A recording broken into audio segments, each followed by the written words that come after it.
ഈ രാഹുൽ മാങ്കൂട്ടത്തിന്റെ രാജിയുമായി ബന്ധപ്പെട്ടുകൊണ്ട് ഇപ്പം കേരള നേതൃത്വവും AICC നേതൃത്വവും ഏകദേശം രണ്ടും രണ്ട് തട്ടിൽ നിൽക്കുന്ന ഒരു അവസ്ഥയാണ് ഇപ്പം നിലവിലുള്ളത്. ശരിക്കും പറഞ്ഞാൽ ഈ രാഹുൽ മാങ്കൂട്ടത്തിൽ ഇപ്പോൾ രാജിവെക്കുകയാണെങ്കിൽ അതിന്റെ ശരിക്കുമുള്ള പ്രയോജനം ഭാവിയിൽ അത് കോൺഗ്രസിന് തന്നെയായിരിക്കും. കാരണം ഒരു ആരോപണം വന്ന് അധികം ഒരു വഷളാകുന്നതിന് മുമ്പ് തന്നെ യൂത്ത് കോൺഗ്രസിന്റെ അധ്യക്ഷ സ്ഥാനം രാജിവെച്ചു. അതിനെ തുടർന്ന് MLA സ്ഥാനം രാജിവെച്ചാൽ അത് കോൺഗ്രസിന് കൊടുക്കുന്ന മൈലേജ് വളരെ വലുത് തന്നെയായിരിക്കും.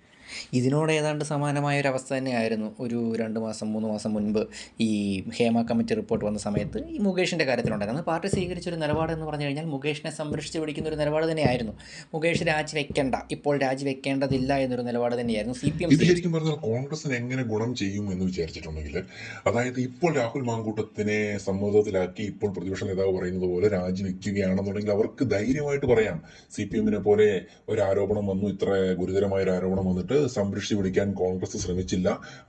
എത്രയും പെട്ടെന്ന് തന്നെ അധ്യക്ഷ സ്ഥാനം രാജിവെപ്പിച്ചു, തൊട്ടടുത്ത് തന്നെ MLA സ്ഥാനവും രാജിവെപ്പിച്ച് മറ്റു കാര്യങ്ങളിലേക്ക് കടക്കുകയാണ് ചെയ്തത്. കോൺഗ്രസിന്റെ ഒരു സേഫ് ആയിട്ടുള്ള സ്റ്റാൻഡ് എടുക്കാൻ പറ്റുന്ന ഒരു സാഹചര്യത്തിലാണ് ഇപ്പൊ നിൽക്കുന്നത്. അത് കോൺഗ്രസ് ഉണ്ടാക്കി കൊടുക്കുന്ന മൈലേജ് അതൊരു ഭയങ്കര മൈലേജ് തന്നെയായിരിക്കും. ഇനിയിപ്പോ തൊട്ടടുത്ത് പഞ്ചായത്ത് തെരഞ്ഞെടുപ്പുകൾ വരാൻ പോകുന്നു, അതിന് തൊട്ടടുത്ത് തന്നെ നിയമസഭാ തെരഞ്ഞെടുപ്പ് വരാൻ പോകുന്നു. ഈ മണ്ഡലം തിരിച്ചു പിടിക്കാൻ അവർക്ക് കിട്ടിയ ഏറ്റവും വലിയൊരു അവസരമായിട്ട് വേണം ഇതിനെ വേണമെങ്കിൽ അവർക്ക് എടുക്കാൻ. അത് രാഷ്ട്രീയമായി ഉപയോഗിക്കാൻ അറിയാമെങ്കിൽ ഇപ്പൊ ചെയ്യേണ്ട കാര്യം രാഹുൽ മാങ്കൂട്ടത്തിനെ രാജിവെപ്പിക്കുക എന്നുള്ളത് തന്നെയാണ്. അതുമാത്രമല്ല, ഈ ഷാഫിയൊക്കെ പറയുന്ന പോലെ തന്നെ ഇതിനകത്ത് രേഖാമൂലം പരാതികളോ കാര്യങ്ങളോ ഒന്നുമില്ല. ഈ കേസ് എത്ര നാൾ മുമ്പോട്ട് പോകും എന്നുള്ളതൊരു വലിയ ചോദ്യത്തിനാണ്. കാരണം ഇതിനു മുമ്പ് ഇതുപോലെ വന്ന ആരോപണങ്ങളും കേസുകളൊക്കെ എത്ര നാൾ മുമ്പോട്ട് പോയി, ഏത് ലെവലിലെത്തി എന്നുള്ളതൊക്കെ നമ്മുടെ മുമ്പിൽ തെളിവുകളായി നിൽക്കുന്ന കാര്യമാണ്.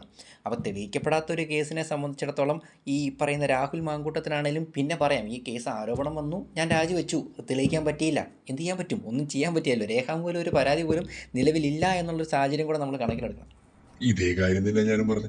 അതായത് ഈ ഒരു സാഹചര്യത്തിൽ ഇത് വിദഗ്ധമായി ഉപയോഗിക്കുകയാണെങ്കിൽ, ഇത് രാഷ്ട്രീയമായി ഉപയോഗിക്കുകയാണെന്നുണ്ടെങ്കിൽ അതിന്റെ ഗുണം എപ്പോഴും, അതിന്റെ ഗുണഭോക്താക്കൾ എപ്പോഴും കോൺഗ്രസ് തന്നെയായിരിക്കും. അതിന്റെ തട്ടുകേട് പറ്റാൻ പോകുന്ന CPM ആയിരിക്കും. CPM ആ ഒരു സമയത്ത് എടുക്കേണ്ടിയിരുന്ന നിലപാട് ഇന്ന് കോൺഗ്രസ് എടുക്കുകയാണെന്നുണ്ടെങ്കിൽ എന്തുകൊണ്ടും കോൺഗ്രസിനുണ്ടാകുന്ന ഒരു മൈലേജ് ഭയങ്കരമായിരിക്കും. അത് വരുന്ന തെരഞ്ഞെടുപ്പിനെ വലിയ രീതിയിൽ സ്വാധീനിക്കാൻ സാധ്യതയുള്ള ഒരു നിലപാട് തന്നെയായിരിക്കും.